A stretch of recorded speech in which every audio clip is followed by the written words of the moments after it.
tous, c'est le jour 2 des rencontres économiques d'Aix-en-Provence. Le thème cette année, c'est recréer l'espoir. Et j'ai le plaisir d'inviter deux jeunes femmes.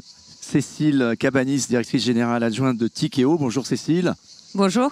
Candice Brenet, vous êtes directrice RSE et investissement chez Ardian. Bonjour Candice. Bonjour Philippe, ravi de Et alors là. on va essayer de voir si on peut sauver cette planète ou les humains qui vivent sur cette planète et qui vont griller assez rapidement si rien ne se passe. En tout cas, c'est ce que nos enfants ont l'air de penser et c'est ce que la chaleur ambiante, je crois qu'on le sait tous, hein, on vient de vivre hier, le jour le plus chaud qu'ait jamais connu si on regarde l'ensemble de la planète. Et c'est vrai qu'il fait très chaud à Aix-en-Provence. C'est agréable malgré tout, mais ça nous interroge. Alors peut-être pour commencer avec vous, Cécile, vous avez été numéro 2 de Danone. Aujourd'hui, vous êtes dans la finance et dans cette finance qui se dit responsable, qui se dit il va falloir contribuer par la finance à changer un peu les choses et changer le capitalisme, pour le dire autrement, et la façon dont il fonctionne. Mais comment justement est-ce qu'on appréhende aujourd'hui cette problématique de la décarbonation, de l'objectif net zéro en 2050? D'abord, est-ce que cet horizon 2050 n'est pas un peu lointain? Il y a quand même au niveau de l'Union européenne et un peu partout une étape intermédiaire à 2030. Et cette étape intermédiaire à 2030, ça veut dire, si on prend notamment des gens comme Jean Covici, qui parle aujourd'hui beaucoup, de dire qu'il faut agir tout de suite, dès maintenant, avec tous les moyens dont on dispose. Alors, c'est une question très très large, mais je vais essayer d'y répondre. En fait, vous avez raison de dire qu'avant 2050, il y a 2030 et que ça se passe effectivement maintenant, parce que si on n'arrive pas à rester dans notre trajectoire, c'est comme le dentifrice dans le tube de dentifrice, on n'y rentrera pas. Après, quand on regarde la transition, il y a eu plusieurs grandes étapes.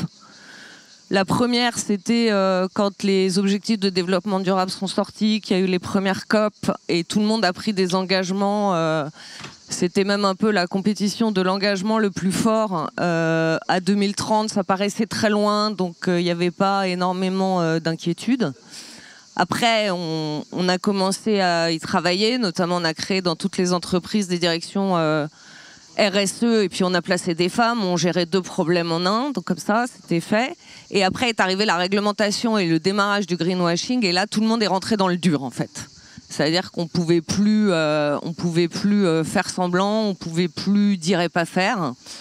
Et je pense qu'aujourd'hui, quand on regarde un peu l'équilibre des choses et des conversations et des moyens mis, on est très sur des sujets à la fois en part de voix et en part d'investissement qui sont tech, donc ce que vous disiez sur 2050, et on est beaucoup moins sur des sujets qui sont aujourd'hui vraiment la clé pour passer, qui sont comment je mets à l'échelle des solutions existantes, que ce soit dans l'agriculture ou dans la transition énergétique.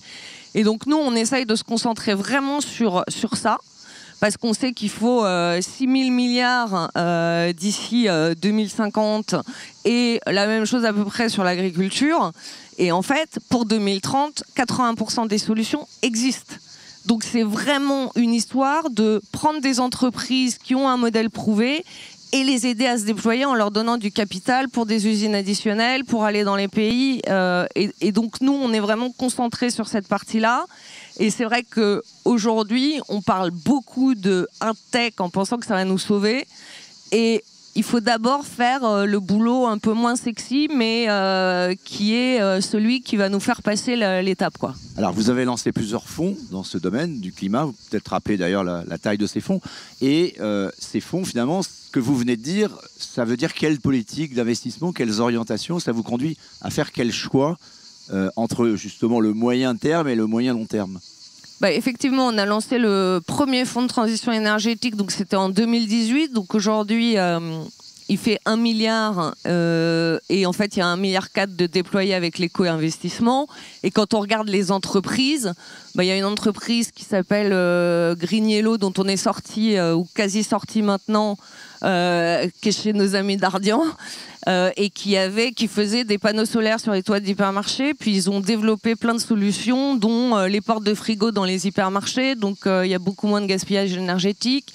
Donc on est vraiment sur des solutions... C'est des solutions d'aujourd'hui. D'aujourd'hui, qu'on déploie. Donc quand vous faites vos choix de portefeuille, vous essayez de privilégier, c'est ça? Vous avez absolument. Cette prix. Et c'est des solutions rentables et c'est des solutions de croissance. Dans une croissance qui va être beaucoup moins... fortes et moins suroptimisées que dans le passé, en fait, c'est ces entreprises-là qui vont avoir besoin d'investissement et qui vont faire la croissance rentable de demain. Donc, Candice Brenet, alors un peu même question que je posais au tout début avec Cécile, peut-être votre avis sur ces horizons et qu'est-ce que ça veut dire pour votre politique d'investissement chez Ardian? Ouais. Avec plaisir. Je pense peut-être important de rappeler la spécificité qu'on partage Ardian et Tikehau, c'est que nous on est des investisseurs de long terme, donc on se situe dans des horizons d'accompagnement des entreprises qui par rapport à l'ensemble de l'industrie financière nous laissent l'opportunité, comme le disait Cécile, de travailler avec beaucoup d'entreprises à leur transformation. Donc c'est un travail de l'ombre, mais qui est nécessaire puisqu'on le sait, il y a des solutions technologiques, on va y revenir, nous aussi ce sont des voies qu'on investigue, mais l'essentiel de l'économie aujourd'hui, il n'est pas les modes de production, les modes de consommation ne répondent pas aujourd'hui aux enjeux de décarbonation et d'adaptation à la transition climatique. Donc il y a une vraie nécessité d'accélérer l'évolution dans les chaînes de valeur et comme le disait Cécile aussi, il y a beaucoup de solutions qui sont à notre portée, qui sont aujourd'hui plutôt des solutions d'efficacité énergétique, d'optimisation des chaînes d'approvisionnement, qui vont dans le sens de la compétitivité des entreprises. Il y aura aussi des capex à mettre, mais il y a quand même déjà beaucoup de solutions qui nous permettent de renforcer la profitabilité des entreprises. Après, sur la technologie, je pense que c'est un complément indispensable qui ne réglera pas tout, mais il faut jouer sur les deux tableaux. Et nous, on a développé notre programme d'accompagnement, d'engagement avec les entreprises depuis une quinzaine d'années. Et au cours des dernières années, on a accéléré l'allocation d'investissement dans les énergies renouvelables. On a multiplié par 4 nos investissements. Et ça nous permet aujourd'hui d'avoir des volumes d'émissions évitées qui sont très significatifs, 2 millions de tonnes, sans parler de la plateforme Clean Hydrogen qu'on a développée depuis 2 ans avec des industriels. Ça aussi, c'est une autre voie, des solutions qui sont vraiment à construire et à passer à l'échelle. Et ça prend du temps parce que il y a le développement de la technologie, mais il faut aussi créer les conditions d'émergence d'un marché à l'échelle. Donc, structurer les règles de commercialisation. Il faut travailler aussi avec les pouvoirs publics pour avoir des cadres. J'ai entendu beaucoup hier dans l'ensemble des conférences de sujets des réglementations. Je pense que les entreprises ne peuvent pas tout attendre de la réglementation, mais on en dépend aussi. Donc c'est aussi à nous de travailler avec les pouvoirs publics à faire émerger les conditions qui vont permettre d'avoir des solutions investissables à très grande échelle dont on a besoin. Et ça, c'est long, nécessairement. Alors justement, c'est pour ça qu'il faut s'y mettre tout de suite. Absolument. Alors Cécile Cavidi, il y a beaucoup de sujets là déjà qui sont ouverts. Je voudrais en reprendre un avec vous, puis on va décliner. Celui notamment de ces chiffres absolument vertigineux. C'est-à-dire que quand on parle de la finance, on parle d'une épargne mondiale qui est très élevée, certes, une épargne française aussi. Les Français n'ont jamais autant épargné, mais comment orienter plus de cette épargne dans la direction de ce que vous venez de dire, et effectivement, et tout de suite, parce que c'est vraiment ce crantage à très court terme qu'il faut engager. Alors, je vais prendre un ou deux exemples, parce que pas très loin d'ici, j'ai vu récemment une entreprise assez formidable qui s'appelle Carbone, qui a l'objectif de développer à Marseille, sur le port de Fos, une gigafactory de panneaux photovoltaïques intégrés verticalement. Si on se souvient de l'histoire, on a tout fait en Europe et en France aussi pour faire partir cette industrie. En Chine, aujourd'hui, quand on dit qu'on fait des panneaux solaires, ils sont quand même pour l'essentiel chinois. On pourrait dire d'ailleurs la même chose des batteries de nos voitures. On est en train de s'en occuper. Même question, on est en train de voir dans le nord de la France arriver 4 gigafactories et toute une filière. Ça, c'est vraiment des décisions qu'il faut prendre immédiatement parce qu'en plus, dans le débat de la réindustrialisation, si on ne le fait pas aujourd'hui, ça va aller ailleurs. Comment vous, du point de vue de la finance, vous vous dites « je vais aller prendre le risque de financer une, alors je ne sais pas si c'est carbone, mais une nouvelle filière de panneaux photovoltaïques souveraine française, bien sûr des batteries, pourquoi pas, et très vite, parce qu'il n'y en a pas, on va nous demander d'abandonner nos chaudières à gaz. Il n'y a pas d'industrie française de la pompe à chaleur, à la taille en tout cas du marché, 5 millions je crois de chaudières à gaz, donc elles vont être chinoises ou en tout cas asiatiques.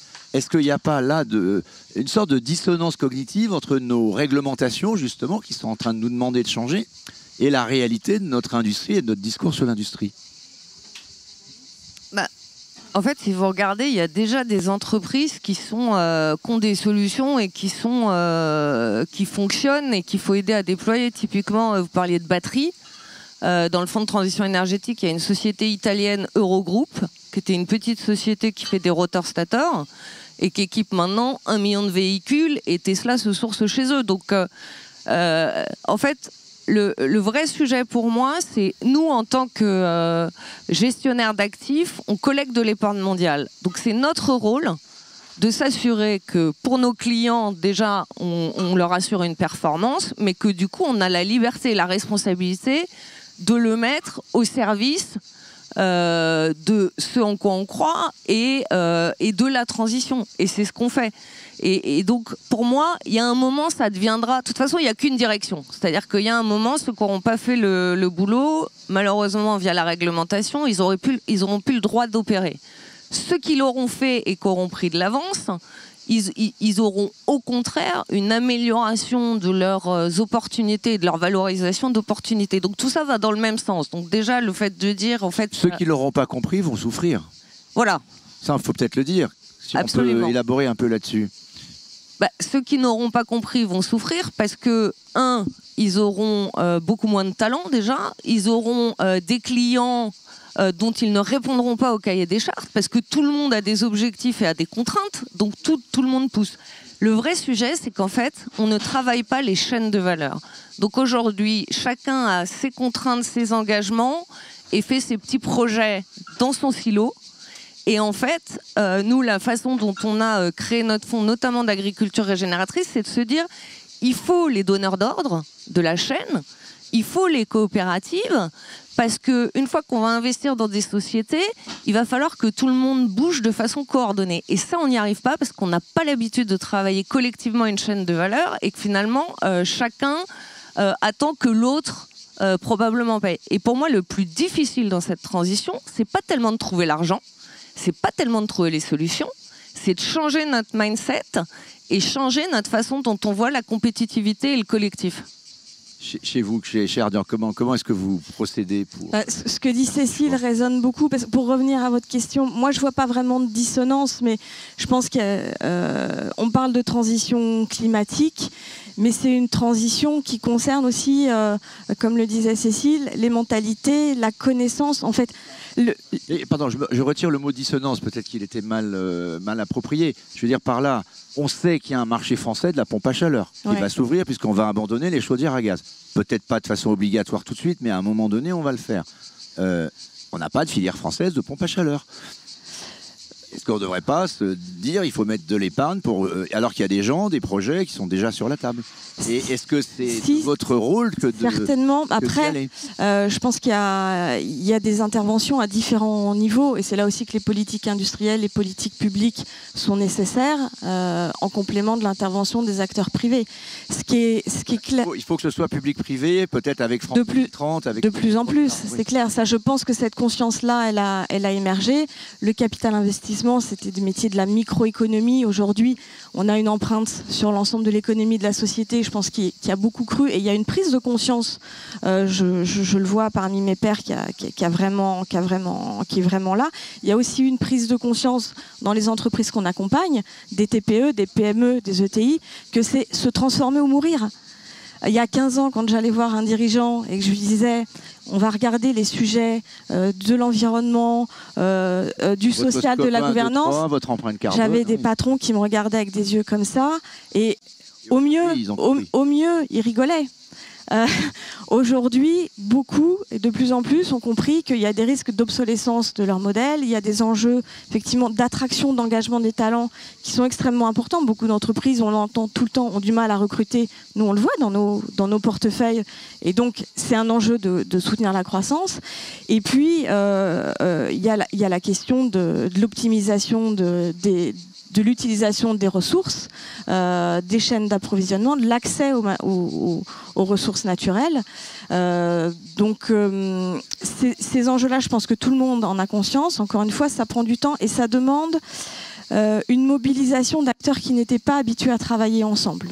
Et c'est vrai que de ce point de vue-là, des coalitions comme celle où on est impliqué, Initiative Climat, qui est maintenant sous l'ombrella des PRI, ou le One Planet Summit, sont des forums extrêmement importants parce qu'on a besoin de mobiliser les investisseurs, qui représentent des épargnants, il ne faut jamais l'oublier, les pouvoirs publics, mais aussi des industriels, pour aller dans la même direction. Sinon, il ne se passera rien. Moi, je reviens à ta question des pompes à chaleur. En fait, le sujet, c'est qu'aujourd'hui, si on regarde l'investissement dans les renouvelables, si on regarde un certain nombre de choses, on pourrait se dire c'est plutôt bien. Le problème, c'est qu'aujourd'hui, l'énergie, on ne la boit pas, quoi. Donc, elle sert à plein d'usages. Et le sujet des pompes à chaleur, c'est comment on arrive à les amener à l'utilisateur final. C'est ça le sujet. Parce que, enfin, moi je ne suis pas ingénieur en pompe à chaleur, mais si on essaye d'en mettre chez nous. J'ai juste besoin de chauffage chez moi. Non, mais c'est compliqué. Donc nous, on a fait aussi un petit fonds justement sur des actifs verts qui consiste à investir sur ces actifs et les louer à quelqu'un qui va les installer chez les gens. Et c'est ce dont je parle quand je dis qu'il faut s'occuper de 2030. Il faut que le système soit mis et soit transformé de façon à prendre les nouvelles technos. Et que les utilisateurs finaux, parce que c'est ça, à la fin, c'est transformer l'énergie qui va aller dans nos usages qui ne vont pas tellement changer. En tout cas, ça va être de l'électricité à la fin de l'histoire. Exactement. Je rebondis sur à la fois la réglementation et ce que vous avez dit, Candice, et on peut peut-être avoir un dialogue entre vous deux, sur l'arrivée de la fameuse directive CSRD, qui inquiète énormément, alors pour le coup, le monde des PME, pas des TPE, ça ne descend pas jusque-là, mais il y a une directive donc, sur les critères extra-financiers qui vont devoir être mesurés. Alors je crois qu'au départ, il y avait 1250 indicateurs prévus par la directive européenne. Je crois qu'on est descendu un peu en dessous de 1000, voire de 800, 850, ce qui reste totalement faramineux pour une boîte de moins de... Sachant que ça s'appliquerait à des boîtes jusqu'à 250 salariés, donc grosse PME, petite ETI. Ça veut dire combien de personnes ces dirigeants de ces boîtes vont devoir embaucher pour faire uniquement de la comptabilité extra-financière. On en parle beaucoup, vous savez bien, même dans les instances patronales, là maintenant. Il y a une volonté d'essayer d'alléger ça, mais ça va quand même s'appliquer. Alors, je mets ça en balance avec ce que vous disiez. D'un autre côté, vous-même, quand vous financez ces TPFC, ces entreprises, vous leur demandiez finalement produire un certain nombre de data. Quel serait le juste milieu finalement entre une directive qui s'impose et ce dont vous avez réellement besoin pour approcher le verdissement, je vais le dire comme ça, en progrès de ces entreprises-là? Je ne sais pas quel est le juste milieu, mais ce qui est sûr, c'est que le monde financier et les entreprises, mais en particulier le monde financier, on a un vrai travail à faire de lisibilité de notre action. Nos métiers sont mal compris, l'utilité de la finance est souvent mal perçue.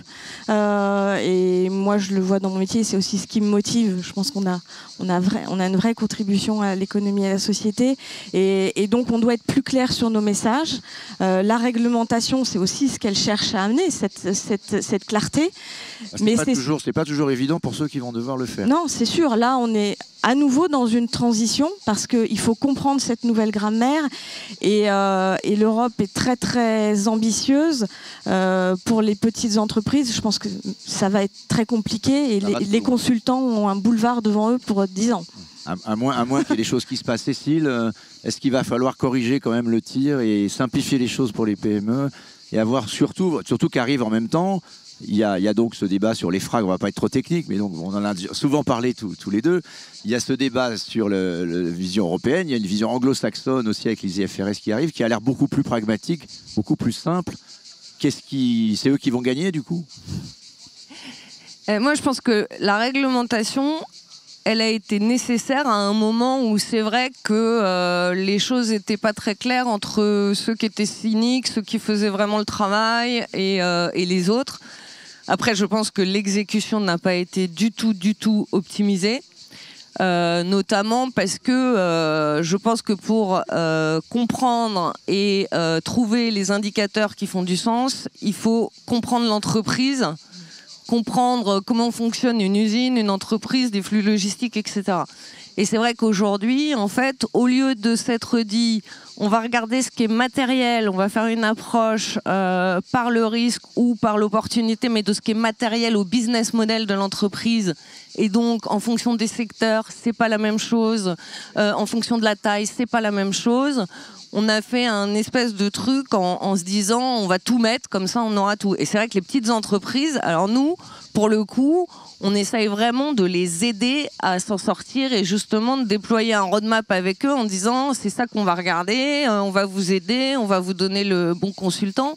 Mais effectivement, aujourd'hui, le reporting, enfin moi je vois parce que SFDR en plus a été mis en route avant la CSRD, donc on marche à l'envers, mais c'est pas grave. Mes équipes, elles font du reporting depuis le début de l'année, quoi. Et ça aide pas à prendre des décisions, ça laisse pas assez de temps pour l'action, donc il y a un vrai travail à faire, je pense. Ouais. Peut-être de votre côté, est-ce que vous arrivez maintenant, parler de transparence, sur la communication sur vos fonds, à avoir une sorte d'empreinte carbone synthétique qui vous permet de communiquer avec vos investisseurs? Oui, tout à fait. Ça donne quoi alors? J'entends beaucoup d'investisseurs qui se plaignent d'avoir beaucoup de mal à remonter de la part des sociétés de gestion et de leurs investissements leur empreinte carbone. Mais pour le coup, le carbone, c'est vraiment, je dirais, le plus petit dénominateur commun. C'est une des rares métriques sur lesquelles aujourd'hui il y a une convergence et on est à peu près au clair sur la manière de calculer le carbone. Donc nous, aujourd'hui, sur plus de 80% de notre portefeuille, on a une vraie empreinte carbone et le reste, on est capable de l'évaluer par des approximations parce qu'il y a moins de matérialité. Mais c'est vrai que ça s'est beaucoup accéléré ces dernières années. On avait démarré sur les actifs réels, les infrastructures, l'immobilier, et là, on a embarqué toutes les TPE, PME, y compris celles de services, qui ne comprenaient pas pourquoi on leur parlait de carbone il y a 3 ans. Cécile Cabanis, hier, j'ai eu la chance d'avoir Estelle Brachlianoff, dirigeante de Veolia, qui est venue. Alors, on a eu une discussion assez intéressante sur la dynamique. Parce qu'aujourd'hui, on nous parle du scope 1, du scope 2, du scope 3. Bon, on ne va pas être trop technique non plus, mais scope 1, scope 2, ce sont mes consommations à moi. Scope 3, ce sont mes consommations indirectes, par exemple l'essence que je mets dans ma voiture. Parce que là, on comprend, en tout cas, il faut l'expliquer aux Français, mais on comprend bien ce que c'est que ces questions des accords de Paris, de comment je sors du carbone. Elle avait envie de rajouter une 4e dimension, elle appelle ça le scope 4. Je ne sais pas si vous en avez entendu parler, je trouve ça assez malin parce qu'en fait, elle dit, c'est bien de regarder la photographie, mais on n'a pas l'ensemble du film. C'est-à-dire la progression dans transition écologique. Il y a transition, par définition, il y a une dynamique, et celle-ci, on ne la mesure pas. C'est-à-dire que ce qu'il faudrait, disait-elle, et je trouvais ça assez intéressant, il faudrait que, à la fois, mes scopes 1, 2, 3 diminuent, tendent vers zéro et le net carbone, mais qu'en même temps, mon impact sur la planète, c'est une sorte de double matérialité, pour le dire autrement, mon impact progresse. Qu'est-ce que vous en pensez? Est-ce que c'est quelque chose qui, notamment avec les plus grandes entreprises, quelque chose qui serait une approche complémentaire à avoir? Alors, déjà, le scope 4, en général, c'est l'aval. Donc, c'est tout ce qui se passe chez le client. Ou alors, c'est scope 3 à moins aval. Moi, je pense que, en fait, c'est la différence entre vert et verdir, quoi. Voilà, ouais. C'est ça. Je pense qu'effectivement, et c'était un des gros sujets de la réglementation, c'est qu'en fait, on prenait une photo et finalement n'était reconnu que les gens qui étaient déjà verts. Sauf que si on était tous déjà verts, on n'aurait pas cette discussion. On pourrait s'arrêter en disant c'est bon, je suis vert, c'est réglé. En fait, on n'a pas résolu le problème. Donc il faut effectivement regarder tout ce qui est trajectoire. Après, de là à rajouter un scope et faire encore un nouveau truc avec des indicateurs, non, mais pas je pense forcément. que... Mais ça peut être interne aux entreprises. Ça mais bien sûr, mais c'est ce qu'elles font. Puisqu'elles regardent leurs impacts nets. Exactement. Donc si elles ont des impacts positifs. Après, il y a un vrai sujet, c'est-à-dire que quand c'est chez vous, c'est facile de faire les plus et les moins. Quand vous êtes sur des fournisseurs qui fournissent d'autres gens, est-ce que le crédit à qui, enfin l'impact positif, il appartient à qui? Parce que vous pouvez très vite le compter 4 fois. Si tous les clients se disent j'ai l'impact positif, je le compte 4 fois. Donc il y a un vrai sujet qu'on n'a pas encore traité sur comment on compte tout ça. Et donc je pense que de toute façon, aujourd'hui, ce qu'on sait, c'est qu'il faut que toutes les entreprises réduisent au maximum leur empreinte dans leur chaîne de valeur et qu'après, on verra le delta. Mais aujourd'hui, on est très loin d'avoir des impacts positifs, sinon on n'en serait pas là, quoi. Bon, on va terminer sur une note d'espoir, parce que c'est le thème des rencontres d'Aix. Alors, est-ce que vous croyez qu'on tiendra, je vais être raisonnable, les objectifs du Fit for 55 en Europe en 2030? Est-ce que l'Europe et la France seront au rendez-vous, d'après vous? Ou est-ce qu'on est... vous avez l'impression qu'on est quand même encore très loin? Je pense qu'on peut le faire, mais qu'il faut qu'on travaille différemment. Une entreprise, elle ne regarde pas la France, l'Europe. C'est-à-dire qu'une grande entreprise qui est implantée mondialement, si la majorité de ses émissions est en Indonésie, elle va aller travailler en Indonésie. Donc en fait, il n'y a vraiment qu'un aspect politique qui est vu de façon au pays. Donc moi, je pense qu'il faut un changement de réseau de contraintes pour les entreprises. C'est-à-dire qu'aujourd'hui, on est encore temps court. On a beaucoup de mal à valoriser. Et tant qu'on n'aura pas quelque chose qu'on arrive vraiment à chiffrer de façon simple, il va falloir tous avancer, mais il va falloir largement accélérer. Et oui, je pense qu'on peut le faire, mais... faut y aller là. Moi je reste optimiste parce que ce que j'ai vu depuis 15 ans avec les entreprises qu'on a accompagnées chez Ardian, c'est que dans l'univers des PME ETI, il n'y a pas forcément la même maturité que chez les grands corporates, mais il y a une très forte agilité. Et il y a déjà des boîtes où en 3-4 ans, on a réduit l'empreinte carbone de moitié. Donc je reste optimiste. L'autre raison pour laquelle je reste optimiste, c'est que je vois l'énergie et l'afflux de talents sur ces sujets-là. En fait, moi j'ai recruté des jeunes et des moins jeunes d'ailleurs qui sont formidables, qui sont très intelligents et qui ont un engagement. Et je pense que ça c'est aussi un vrai facteur de transformation parce que tous ces changements-là, ça nécessite de mobiliser de l'argent, mais aussi beaucoup d'intelligence. Donc c'est important d'avoir les bonnes personnes. Si la planète n'a pas grillé d'ici là, moi je vous réinvite toutes les deux pour les rencontres d'Aix 2030. J'espère qu'on sera encore là avec un plateau encore plus magnifique. Merci beaucoup, c'était passionnant. Merci Philippe. Pour cette ouverture de notre plateau et bonne journée.